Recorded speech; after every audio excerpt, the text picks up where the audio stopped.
নমস্কার, আমি আকাশ আর তোমরা দেখছো আকাশ সামন্ত ব্লগ। আজ হলো শ্রাবণ মাসের শেষ সোমবার। হঠাৎ আমাদের কোনো প্ল্যানিং ছাড়াই সিদ্ধান্ত করে ফেলে আমার বাবা মা যে ওরা তারকেশ্বর যাবে, সঙ্গে আমার মামার বাড়ির সবাই মিলে। এদিকে রবিবার ভোর 5টায় সকাল সকালে বাস ধরে চলে আসি ললাট থেকে বেলদা স্টেশনে। এরপরে স্টেশনে এসে টিকিট কেটে একটু খাওয়া দাওয়া করে দাঁড়িয়েছি এখন বেলদা টু হাওড়া লোকালটা ধরবো বলে। শুধুমাত্র আমরাই কজন নই, দেখতে তো পাচ্ছ অসংখ্য মানুষ যাবে ওই তারকেশ্বরে বাবার মাথায় জল ঢালতে। এরপরে ট্রেন আসতে কোনো রকমে তো ঠেলে ঠুলে ট্রেনের মধ্যে ঢুকে যাই হোক একটা বসার সিট করে, কারণ ট্রেনে প্রায় যতজনই যাত্রী আছে সবার ডেস্টিনেশন সেই হাওড়া প্ল্যাটফর্ম। এরপরে হাওড়া স্টেশনে নেমে হাওড়া থেকে আবার ট্রেন ধরে এসেছিলাম আমরা শাওড়াফুলিতে। ওখানে নেমে সবাই মিলে একটা ভালো হোটেল দেখে দুপুরের খাবার দাবারটা সেরে ফেলি। এদিকে খাবার দাবার নিয়ে তো কোনো কথাই হবে না, যারা গেছো একমাত্র তারাই জানবে। এরপরে খাবার দাবার সেরে কিছুটা হেঁটে এসে একটা দোকানে ঘট আর কিছু ব্যাগ কিনছি, কারণ আমরা তো বাউক নিয়ে জল ঢালতে যাবো না, ওই জন্য যারা বাউক নেয় না তাদের এইরকম একটা ব্যাগ কিনে তারপরে ঘট নিয়ে ওদেরকে জল ঢালতে যেতে। তা বাদে এখন থেকে নাকি আবার নতুন নিয়ম করেছে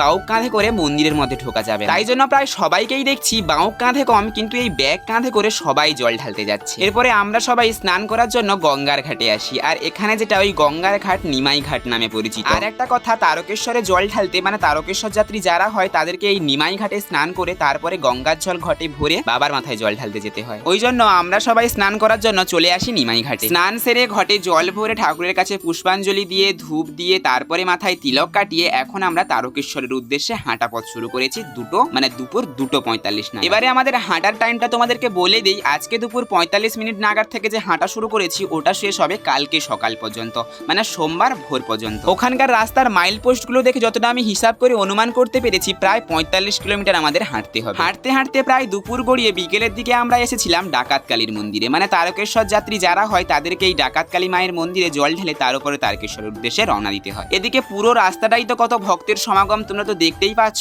আমাকে বোধহয় আর বেশি কিছু বাড়িয়ে বলতে হবে না। এই যে এখানে একটা মাইল পোস্ট দেখতে পেয়েছি, এখানকার মাইল পোস্টটা একটু ভালো করে দেখো, তারকেশ্বর লেখা আছে 22 কিলোমিটার, মানে আরো কতটা আমাদেরকে হাঁটতে হবে বুঝতে পারছো তো। সে যাই হোক, ওসব ছাড়ো, আর একটা কথা বলি, আমরা যেই হেঁটে হেঁটে পথ দিয়ে যাচ্ছি না, এই পথের দুধারে প্রায় 5 মিনিট অন্তর কত মানুষ দান ধ্যান করছে, মানে কত রকমের খাবার, কেউ বিস্কিট, কেউ লেস, তা বাদে আরো অনেক রকমের খাবার, পোলাও টোলাও অনেক কিছু। তোমরা যারা গেছো তারাই একমাত্র বুঝতে পারবে। আর আমরা যে কজন গেছিলাম আমরা তো রাস্তার ধারে কেউ কিছুই খাইনি, শুধুমাত্র ওই বিস্কুট প্যাকেট, ফ্রুটি, মাজা, স্প্রাইট ওগুলোই খেয়েছিলাম, কারণ ওই লুচি খেলে আবার কখন জানি না অ্যাসিড হয়ে যাবে আর আমরা যেতেই পারবো না, ওই ভয়ে কিন্তু আমরা কিছুই খাইনি। ওই ডাকাতকালীর মন্দির থেকে বেরিয়ে 10 থেকে 15 কিলোমিটার মতো হাঁটার পর আমরা এখন চলে এসেছি কাশীর বিশ্বনাথ মন্দির। এখানকার কথা আর তোমাদেরকে কি বলবো, একে তো লাস্ট সোমবারে এসেছি, আর সেই একটুকু জায়গার মধ্যে যে কত দিক দিয়ে লাইন করে ঘোরাচ্ছে জল ঢালার জন্য তোমাদেরকে আমি আর বলে বোঝাতে পারবো। কাশী বিশ্বনাথ মন্দিরে জল ঢেলে বেরিয়ে এসে কিছু দূর হাঁটার পর আমরা এইটা দেখতে পেয়েছিলাম, মানে একটা গেট, ওখানে লেখা ছিল ওয়েলকাম টু তারকেশ্বর। আর কত শত শত মানুষ এই গেটের চারিদিক ধরে বসে কতক্ষণ বিশ্রাম করছে। আমরাও কিছুক্ষণ হেঁটে কিছুক্ষণ বিশ্রাম করে এরকম করেই জল ঢালতে গেছি। এরপরে ওখান থেকে এসেছিলাম লোকনাথ বাবার মন্দিরে জল ঢালতে, আর ওখানে কি পরিমাণের ভিড় আমি আমার ফোনটাই বের করতে পারিনি,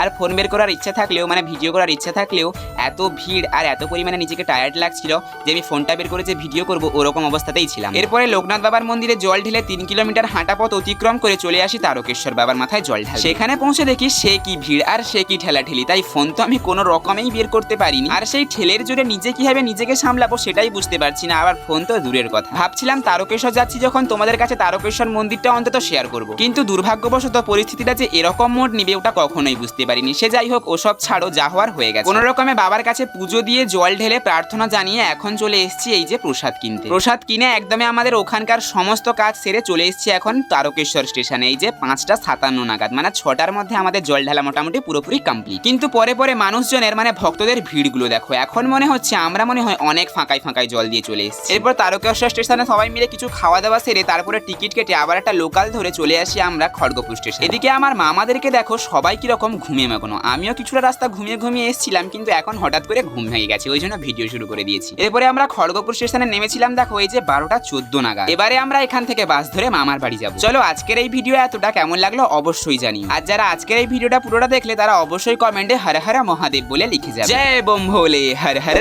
মহাদেব।